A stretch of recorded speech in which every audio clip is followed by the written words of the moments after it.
Hello বন্ধুরা, জয় শ্রীরাম। আজকের যে ভিডিওটা সেটা হবে কিভাবে আমরা ফেসবুকের নাম চেঞ্জ করব। তো এটাই আজকে শেখাবো। প্রথমত আমরা ফেসবুকের নাম চেঞ্জ করতে হলে আমাদের প্রথমত আমরা প্লে স্টোরে চলে যাব। তো প্লে স্টোরটা ওপেন করার পর আমরা ফেসবুকে আমরা লিখবো যে আমাদের ফেসবুকটা আপডেট আছে কি নেই সেটা আমরা দেখবো। আমার ফেসবুকটা আপডেট, তোমাদেরও যদি ফেসবুক আপডেট যদি না থাকে ফেসবুকটা আগে আপডেট করে নেবে। তারপর ওপেন করবে। ওপেন করার পর আমরা যে ফেসবুক যে সেটিং সেটাতে আমরা যাব। তো ফেসবুক সেটিং এ যাব। সেটিং এ যাওয়ার পর যে এখানে প্রাইভেট দেখিয়ে দিচ্ছি। প্রাইভেট সেটিং যে সেটার মধ্যে আমরা চলে যাব। এটা যাওয়ার পরে যে এখানে সেটিং লেখা আছে, এই সেটিং এর মধ্যে আমরা ক্লিক করব। ক্লিক করার পর এখানে লেখা আছে মেটা অ্যাকাউন্ট। তো আমরা এই মেটা অ্যাকাউন্টে আমরা ক্লিক করব।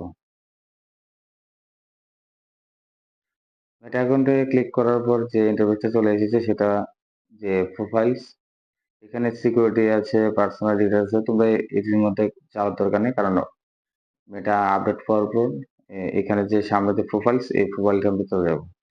প্রোফাইলসে যাওয়ার পর এখানে লেখা আছে সিকন্দু রাইডার। তো এটা আমার ফেসবুক আইডি। তো আমি এটাকে নাম চেঞ্জ করে দেবো, সিকন্দু দেবনাথ বানিয়ে দেবো। ঠিক আছে, এখানে নাম চেঞ্জের লেখা আছে নাম। তো এখানে আমি রাইডারটা বাদ দিয়ে এখানে আমি দেবনাথ লিখে দিচ্ছি, দেবনাথ। তো দেবনাথ পরে এখানে আমি চেঞ্জে ক্লিক করলাম।